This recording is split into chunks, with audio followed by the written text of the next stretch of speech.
หลานเคยสงสัยไหมว่าทำไมในปีพุทธศักราช 2569 นี้ลมที่พัดผ่านชายคาบ้านมันถึงได้ร้อนรุ่มแปลกๆเหมือนมีใครเอาถ่านร้อนมาโปรยไว้ในอากาศเทียนคำยายขอถอนหายใจยาวๆสักทีเถอะนะหลานเอ้ยเพราะนี่ไม่ใช่แค่เรื่องฟ้าฝนธรรมดาแต่มันคือสัญญาณของปีม้าไฟที่กำลังจะแผดเผาทุกสิ่งที่ไม่แท้จริงให้มาลายไปขยับเข้ามาใกล้ๆยายสิจ๊ะมานั่งล้อมวงกันบนชานเรือนไม้เก่านี่กลิ่นดอกมะลิยามเย็นคละคลุ้งกับกลิ่นควันธูปอ่อนๆที่ยายจุดไหว้พระเมื่อครู่มันพอจะช่วยให้ใจเราสงบลงได้บ้างท่ามกลางโลกที่วุ่นวายหลานเอ้ยยายอาบน้ำร้อนมาก่อนเห็นโลกมาก็มากในปีม้าไฟ 2569 นี้ตามตำราโบราณเขาว่าม้าจะพาวิ่งทะยานไปสู่การเปลี่ยนแปลงที่รวดเร็วเหลือเกินใครที่สะสมหนี้กรรมไว้เยอะๆม้าศึกตัวนี้แหละจะพาวิ่งไปหาเจ้ากรรมนายเวรแบบไม่ทันตั้งตัวหลานมองไปที่แสงเทียนเล่มนั้นสิหลานเปลวไฟมันวูบไหวเหมือนชีวิตเราที่ไม่มีอะไรแน่นอนในปี 2569 นี้เทรนด์โลกเขาว่าคนรุ่นใหม่กำลังโหยหาความสงบและการค้นพบตัวเองแต่ยายอยากบอกว่าการจะพบตัวเองได้หลานต้องผ่านด่านการชำระกรรมที่ตัวเองก่อไว้เสียก่อนวันนี้ยายจะพาหลานไปรู้จักกับนายป่าช้าผู้ทรงอิทธิพลที่สุดในโลกวิญญาณที่แม้แต่หมอผีจองขมังเวทยังต้องก้มกราบยายเทียนคำคนนี้ไม่ได้ขู่ให้กลัวนะจ๊ะแต่อยากให้รู้เท่าทันใจตัวเองเพราะในวันที่3 มีนาคม 2569 ที่ใครต่อใครเขาว่าโลกจะเปลี่ยนไปน่ะจุดเปลี่ยนมันไม่ได้อยู่ที่ดวงดาวหรอกหลานแต่มันอยู่ที่ดวงใจของมนุษย์ทุกคนต่างหากฟังเสียงจิ้งหรีดที่ร้องระงมใต้ถุนเรือนสิมันเหมือนเสียงสวดส่งวิญญาณที่ดังมาจากป่าช้าเก่าหลังหมู่บ้านป่าช้าที่ยายกะลาและตากะลีเฝ้าปกปักรักษาอยู่นับร้อยปีหลานรู้ไหมว่าทำไมเราต้องเกรงใจท่านและทำไมคนโบราณถึงย้ำนักย้ำหนาเรื่องการซื้อที่ดิน3 วา 2 ศอกในวันที่เราสิ้นลมเตรียมใจไว้ให้ดีนะหลานเพราะเรื่องที่ยายจะเล่าต่อไปนี้มันจะเข้มข้นยิ่งกว่าละครบทไหนๆแล้วมันอาจจะเป็นกุญแจสำคัญที่ทำให้หลานรอดพ้นจากมหาภัยพิบัติปีม้าไฟนี้ก็ได้นะจ๊ะกลิ่นดินที่ชื้นแฉะหลังฝนพรำยามวิกาลมันชวนให้คิดถึงทางเดินเล็กๆที่ทอดตัวเข้าสู่ป่าช้าท้ายวัดป่าช้าที่ใครๆก็ว่าเฮี้ยนนักหนาแต่สำหรับยายมันคือห้องเรียนวิชาชีวิตที่ใหญ่ที่สุดหลานเคยได้ยินชื่อยายกะลาตากะลีไหมจ๊ะท่านทั้งสองไม่ใช่แค่ผีตายายธรรมดานะแต่ท่านคือเจ้าป่าช้าผู้คุ้มครองและคุมเหล่าวิญญาณที่ยังหลงทางอยู่ยายขอขยับผ้าสบายแก้หนาวสักหน่อยนะลมพัดแรงจนใบมะพร้าวเบียดกันเสียงดังเอี๊ยดอาร์ต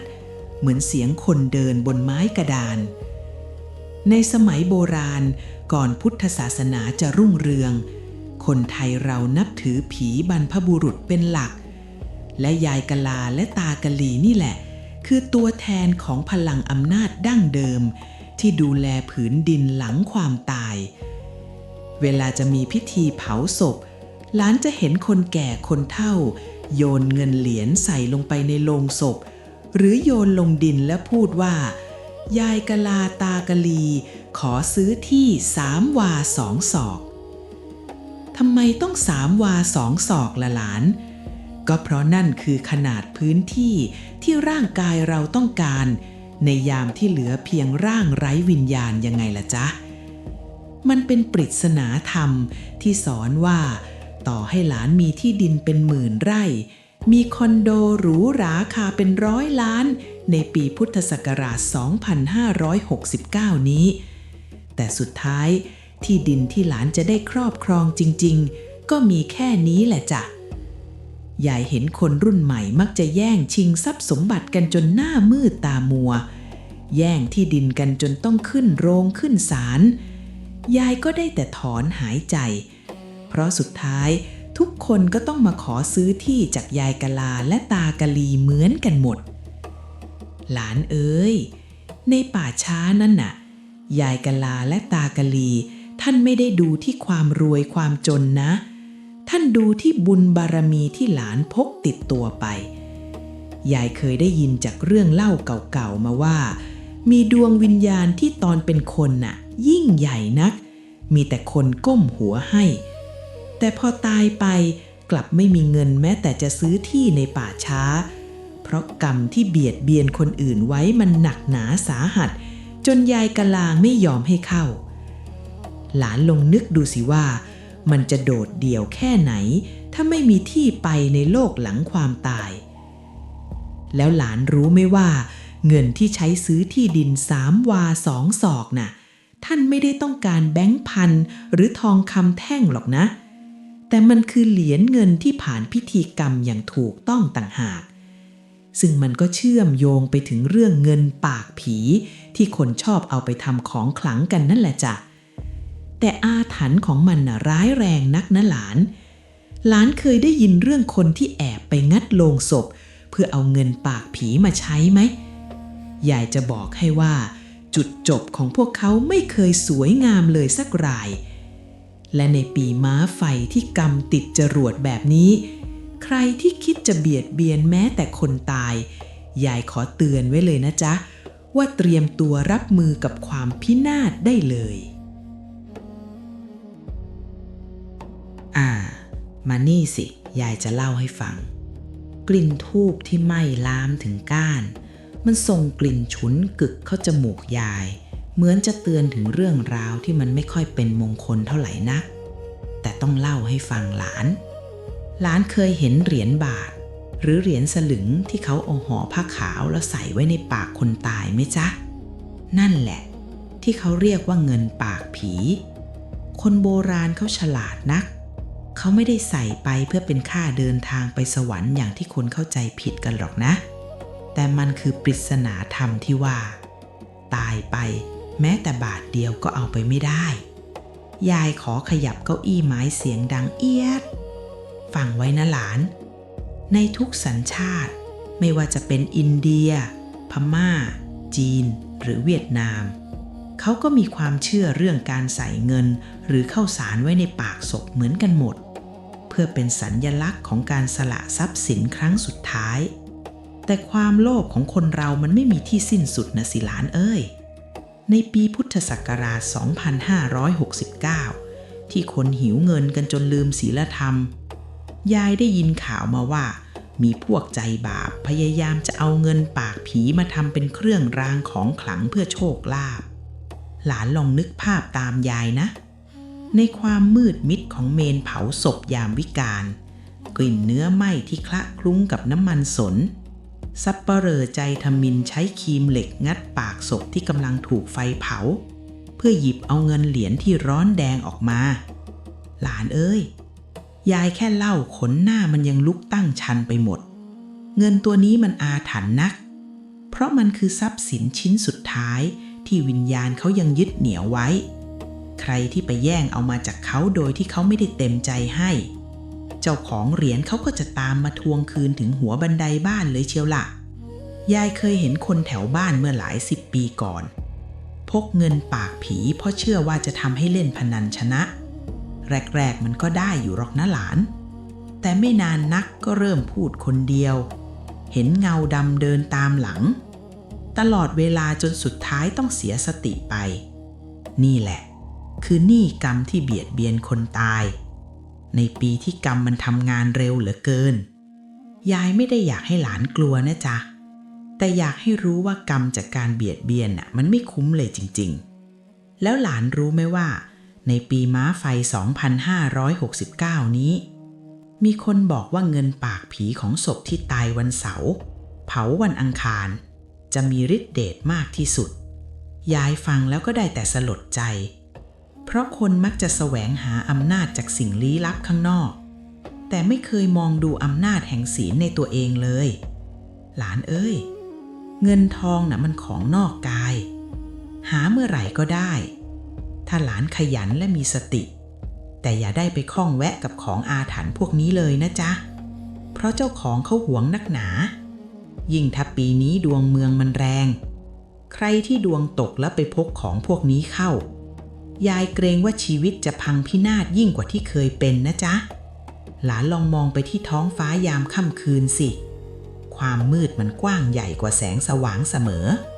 ถ้าเราไม่รู้จักจุดเทียนในใจเรื่องเงินปากผีมันคือบทเรียนของการปล่อยวางถ้าหลานปล่อยได้ใจหลานก็จะเป็นอิสระไม่ต้องเป็นทาสของความกลัวหรือความโลภอีกต่อไปแต่หลานได้ยินเสียงหมาหอนรับกันเป็นทอดๆจากทางป่าช้าไหมจ๊ะเหมือนมีดวงวิญญาณบางดวงกำลังพยายามจะบอกอะไรเราบางอย่างเกี่ยวกับปี 2569 ที่กำลังจะมาถึงหลานพร้อมจะฟังเรื่องมหาภัยพิบัติแห่งกรรมหรือยังจ๊ะมหาภัยพิบัติปีม้าไฟ 2569 เมื่อกรรมติดจรวดและคำเตือนสุดท้ายจากหลวงปู่ศิลาหลานเอ้ยอากาศเย็นเยือกเริ่มปกคลุมชานเรือนแต่ทำไมใจยายกลับรู้สึกร้อนเหมือนมีไฟสุมอยู่ข้างในก็ไม่รู้หลานรู้ไหมว่าปี 2569 นี้ตามตำราเขาเรียกปีม้าไฟหรือปีม้าศึกมันไม่ใช่ปีมะเมียธรรมดานะจ๊ะแต่มันคือปีที่ธาตุไฟมันรุนแรงเหลือเกินผสานกับความเร็วของม้าที่พุ่งทะยานไปข้างหน้ายายขอสูตรยาหอมสักนิดเถอะนะหลานเพราะสิ่งที่ยายจะเล่าต่อไปนี้มันคือความจริงที่หลายคนพยายามจะปิดหูปิดตาไม่ยอมรับหลวงปู่ศิลาท่านเคยเตือนไว้ยายจำได้แม่นเหมือนเพิ่งฟังท่านพูดเมื่อวานท่านว่าปี 2569 นี้เป็นปีแห่งการชำระหนี้กรรมใครที่เคยทำอะไรไว้ไม่ว่าจะปกปิดไว้มิดชิดแค่ไหนพลังแห่งม้าไฟจะไปขุดมันขึ้นมาแฉให้โลกเห็นหมดหลานเห็นข่าวเรื่องตึกถล่มเรื่องอุบัติเหตุแปลกๆหรือเรื่องคนรวยล้นฟ้ากลายเป็นยาจกในข้ามคืนไหมจ๊ะนั่นแหละคืออาการของกรรมติดจรวดที่มันทำงานแบบไม่รอชาติหน้าแล้วยายพันนาถึงภาพคนวิ่งหนีไฟลามทุ่งที่มันรวดเร็วจนตั้งตัวไม่ติดนั่นแหละคือภาพเปรียบเทียบของวิบากกรรมในปีม้าไฟหลานเอ้ยคนที่มีบุญคุ้มหัวเท่านั้นถึงจะรอดแล้วบุญคุ้มหัวคืออะไรไม่ใช่การพกพระเครื่องราคาเป็นล้านหรอกนะจ๊ะแต่มันคือการมีสติรู้ตื่นและการรักษาศีลให้เป็นปกติหลานลองสังเกตดูสิคนที่เขาจิตใจดีโอบโอ้มอารีต่อให้เจอวิกฤตเศรษฐกิจหรือภัยพิบัติแค่ไหน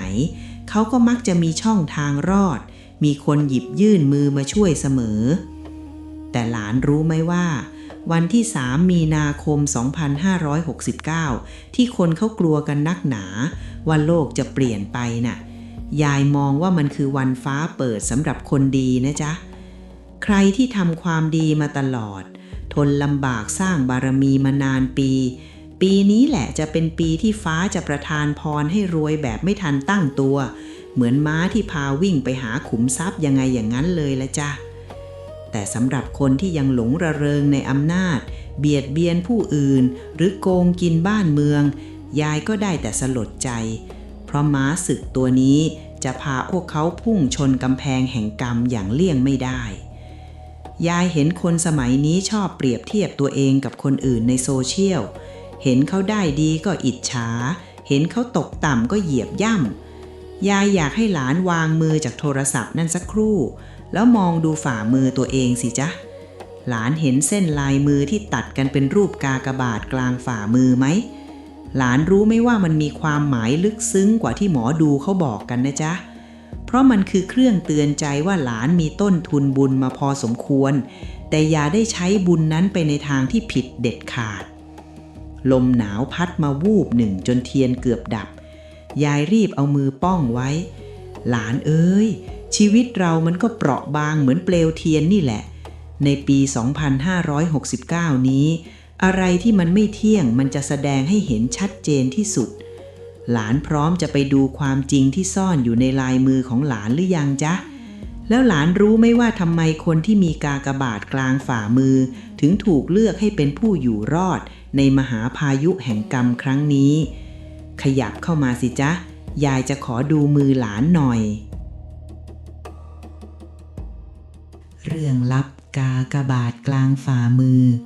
พลังบุญเก่าที่เทวดาส่งมาคุ้มครองในปีม้าศึกหลานเอ้ยแสงจันทร์นวลตาที่สาดลงมากระทบหลังมือหลานมันทำให้ยายเห็นเส้นลายมือชัดขึ้นนะจ๊ะขอยายจับมือหลานดูหน่อยสิไหนดูสิเส้นใจเส้นสมองเส้นชีวิต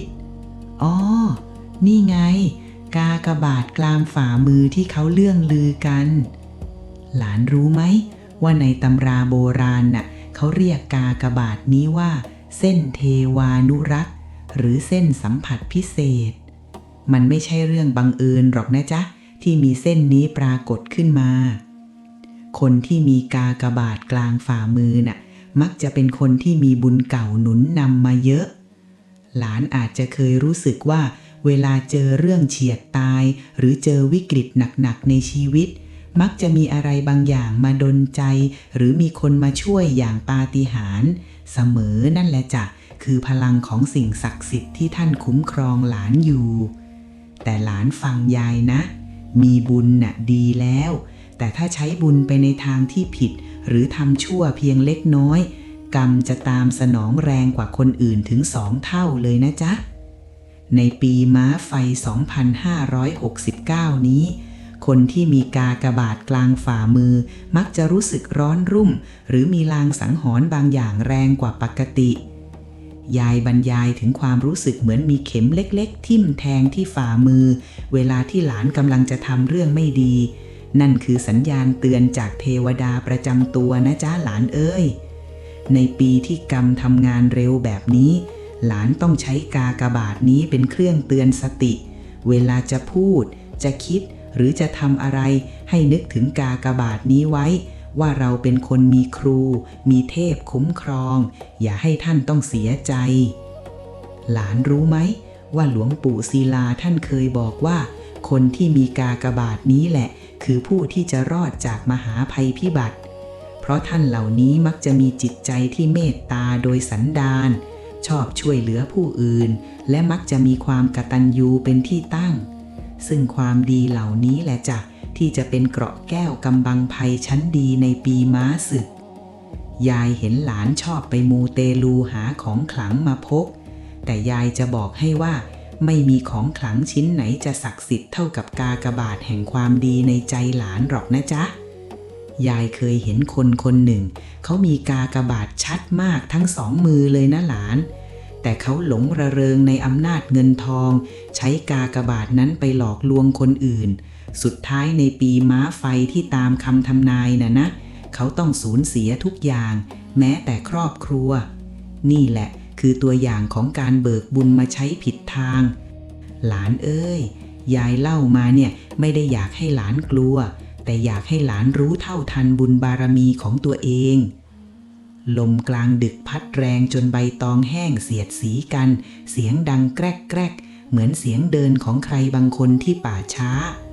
หลานเอ้ยพลังของกากบาทกลางฝ่ามือน่ะมันเชื่อมโยงกับโลกวิญญาณด้วยนะยายกะลาและตากะลีท่านจะเมตตาคนที่มีเส้นนี้เป็นพิเศษเพราะท่านถือว่าเป็นคนมีสายใยกับธรรมะแต่หลานพร้อมจะฟังเรื่องราวที่สำคัญที่สุดหรือยังจ๊ะ วันที่โลกจะหมุนเปลี่ยนทิศวันที่3 มีนาคม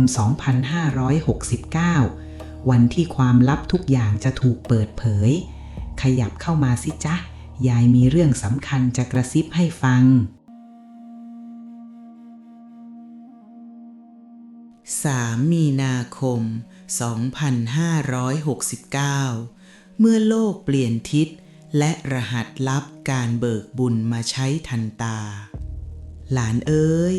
เสียงน้ำในตุ่มหลังบ้านมันกระเพื่อมไหวเป็นระลอกทั้งที่ไม่มีลมพัดเลยสักนิดหลานรู้ไหมว่าวันที่3 มีนาคม 2569ที่คนเขาเล่าลือกันนักหนาว่าโลกจะเปลี่ยนทิศน่ะมันมีความหมายลึกซึ้งกว่าแค่เรื่องดวงเมืองนะจ๊ะยายขอสูดดมกลิ่นดอกปีบที่ร่วงหล่นบนพื้นเรือนสักหน่อย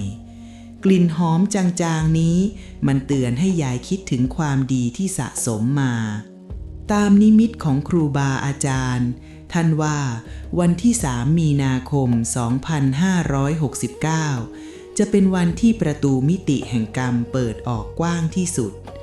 ใครที่สร้างบุญไว้จะได้รับการเบิกบุญมาใช้แบบทันตาเห็นหลานเคยได้ยินเรื่องรหัสลับการเบิกบุญไหมจ๊ะมันไม่ใช่การไปสวดมนต์อ้อนวอนขอโชคลาภอย่างเดียวนะแต่รหัสนั้นคือความกตัญญูและการปล่อยวางหลานเอ้ยในปีม้าไฟที่ร้อนระอุแบบนี้ความกตัญญูต่อพ่อแม่น่ะเปรียบเสมือนน้ำเย็นที่ช่วยชโลมใจและเป็นเกราะป้องกันภัยพิบัติได้ดีที่สุดยายพรรณนาถึงภาพแสงสีทองที่สาดส่องลงมาจากฟากฟ้าในเช้าวันที่3 มีนาคมแสงนั้นจะไม่ส่องไปที่กองเงินกองทองหรอกนะแต่จะส่องไปที่หัวใจของผู้ที่มีศีลหลานเอ้ยยายเห็นคนสมัยนี้กังวลเรื่องสงครามเรื่องเศรษฐกิจพังเรื่องเงินเฟ้อแต่ยายจะบอกให้ว่าถ้าหลานมีบุญเป็นทุนรอนหลานจะไม่มีวันอดตายเหมือนม้านินมกรที่พาสุดสาครข้ามทะเลกรดได้ฉันใดบุญบารมีก็จะพาสุดที่รักของยายผ่านพ้นปี 2569 ไปได้ฉันนั้นจะแต่หลานต้องระวังนะเพราะวันที่3 มีนาคมนี้จุดจบของยุคเก่ากำลังจะมาถึงอะไรที่เป็นของปลอมอะไรที่ได้มาโดยมิชอบมันจะสลายไปเหมือนควันไฟที่ถูกลมพัดหลานเห็นไหมว่าทุกวันนี้ความจริงมันถูกเปิดเผยออกมาง่ายเหลือเกินใครโกงใครใครทำชั่วอะไรไว้ไม่นานโลกก็รู้หมดนี่แหละคือการทำงานของแรงกรรมในปีม้าศึกอยากให้หลานใช้โอกาสนี้อธิษฐานจิตเบิกบุญเก่ามาใช้ในทางที่ถูกที่ควรหลานรู้ไหมว่าวิธีเบิกบุญที่เร็วที่สุดคืออะไรคือการแผ่เมตตาให้กับเจ้ากรรมนายเวรและยายกะลาตากะลีจ้ะเวลาหลานทำบุญอะไรมาแม้แต่การตักบาตรตอนเช้าหรือการให้อาหารหมาจรจัดให้หลานกรวดน้ำลงดินแล้วบอกว่ายายกะลาตากะลีแม่พอธรณีที่เคารพลูกขอฝากน้ำหลังสีโนทกนี้ไปให้เจ้ากรรมนายเวรหลานเอ้ยพลังของน้ำที่หยดลงดินด้วยใจที่บริสุทธิ์น่ะมันมีอานุภาพมหาศาลกว่าที่หลานคิดนักเสียงนกแสกร้องแว่วมาจากยอดไม้ใหญ่หลังวัดคนเขาว่านกแสกคือลางร้ายแต่ยายมองว่ามันคือทูตแห่งความจริงที่มาเตือนเราไม่ให้ประมาทหลานเอ้ยในวันที่โลกเปลี่ยนทิศหลานอยากจะเป็นคนหนึ่งที่ยืนอยู่อย่างมั่นคงหรืออยากจะเป็นคนที่ลอยคออยู่ในทะเลแห่งกรรมจ๊ะความลับสุดท้ายที่ยายจะบอกหลานคือเรื่องของม้านินมกรแห่งปัญญาที่จะพาหลานไปสู่รุ่งอรุณใหม่หลังคืนวันที่3 มีนาคมหลานพร้อมจะควบม้าตัวนี้ไปกับยายไหมจ๊ะ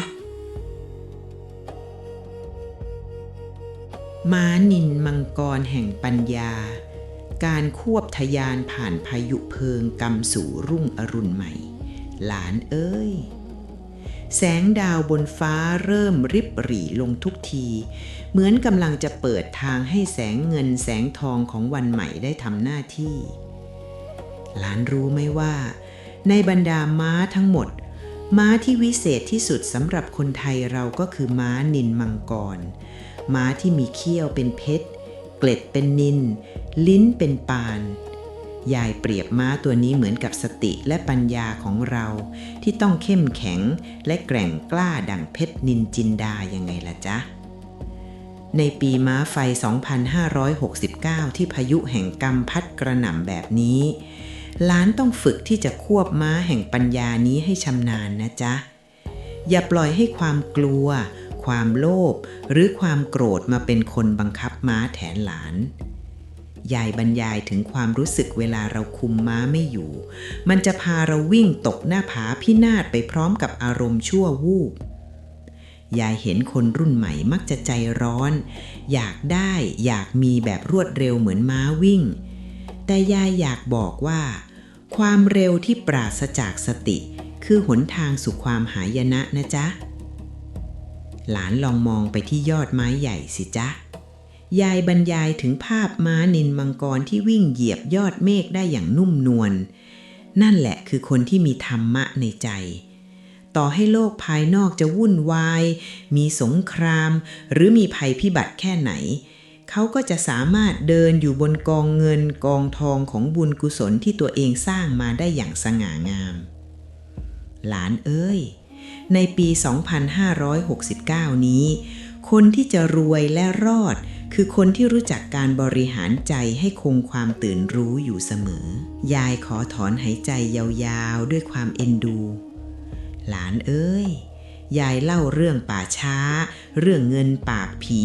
เรื่องยายกะลาตากะลีมาทั้งหมดเนี่ยยายไม่ได้อยากให้หลานกลัวผีหรอกนะแต่อยากให้หลานกลัวบาปกรรม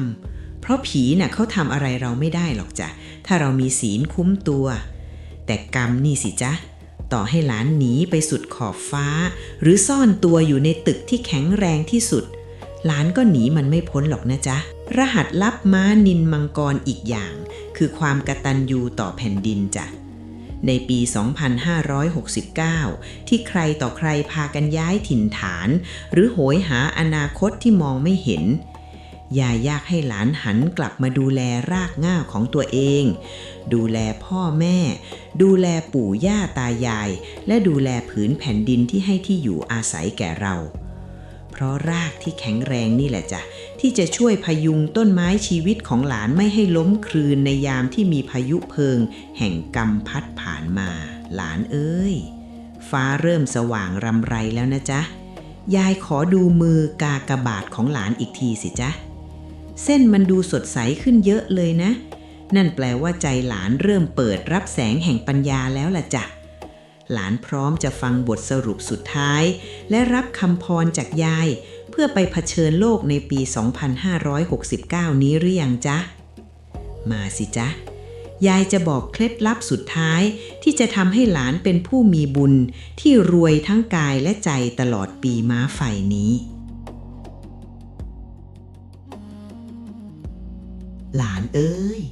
ตะวันโด่งพ้นยอดมะพร้าวแล้วแสงแดดอุ่นๆสาดส่องลงมาที่พระประธานบนหิ้งสื่อถึงความสว่างไสวที่ไม่มีวันดับสูญถ้าเรายังมีธรรมะในใจยายขอสรุปแก่นทองคำของเรื่องราวทั้งหมดที่ยายเล่ามาทั้งหมดนะจ๊ะหลานจำไว้ให้ดีว่าปีม้าไฟ 2569 นี้ไม่ได้มาเพื่อทำลายใครแต่มาเพื่อคัดกรองคนที่มีศีลบริสุทธิ์ให้โดดเด่นขึ้นมาตำนานยายกะลาตากะลีเรื่องเงินปากผีหรือคำทำนายของหลวงปู่ศรีลาทั้งหมดนี้มันสรุปจบที่คำเดียวคือความไม่ประมาทจ้ะหลานชีวิตเรามันสั้นนักอย่ามัวแต่ไปเสียเวลากับความโกรธความอิจฉาหรือการวิ่งตามเงินทองจนลืมดูจิตใจตัวเองเลยนะจ๊ะการมีกากบาทกลางฝ่ามือหรือการได้รู้รหัสลับวันที่ 3 มีนาคมมันคือโอกาสที่เบื้องบนท่านประทานมาให้หลานได้เริ่มต้นใหม่จงใช้โอกาสนี้สร้างที่ดินแห่งบุญในใจตัวเองให้กว้างขวางยิ่งกว่า3 วา 2 ศอกในป่าช้านะจ๊ะ ยายอยากให้หลานแชร์เรื่องราวความดีที่หลานได้ทำหรือความรู้สึกที่ได้ฟังยายเล่าในวันนี้ให้เพื่อนๆหรือคนรอบข้างฟังบ้างนะจ๊ะเพราะการส่งต่อธรรมะเปรียบเสมือนการจุดเทียนต่อๆกันไปแสงสว่างจะได้กระจายไปทั่วแผ่นดินไทยในปีที่ร้อนแรงแบบนี้หลานไม่ต้องไปกลัวปีม้าไฟหรอกจ้าถ้าใจหลานเย็นเหมือนน้ำหลานก็จะอยู่ได้ทุกที่อย่างมีความสุขยายขอกราบพระรัตนตรัยและอ้างเอาคุณงามความดีของยายกะลาตากะลีและครูบาอาจารย์ทุกพระองค์มาคุ้มครองหลานๆทุกคนที่ฟังยายอยู่ตรงนี้ขอให้หลานจงเป็นผู้ที่มีสติสัมปชัญญะสมบูรณ์มีดวงตาเห็นธรรมมีสุขภาพกายที่แข็งแรงและมีทรัพย์สมบัติไหลมาเทมาตามกำลังบุญที่สร้างไว้ขอให้ปีม้าไฟนี้เป็นปีที่หลานควบทะยานไปสู่ความสำเร็จในทุกด้านและรอดพ้นจากพยันตรายทั้งปวงด้วยเถิดไปทำหน้าที่ของตัวเองให้ดีที่สุดนะจ๊ะหลานยายจะนั่งรอฟังข่าวดีของหลานอยู่บนชานเรือนไม้นี่เสมอนะจ๊ะถ้าเหนื่อยถ้าท้อก็แวะกลับมาฟังยายเล่าเรื่องอีกนะยายเทียนคำคนเดิมยังอยู่ตรงนี้เพื่อปลอบประโลมใจหลานเสมอโชคดีมีชัยรวยบุญรวยศีลนะจ๊ะหลานรักของยายธรรมะสวัสดีจ้า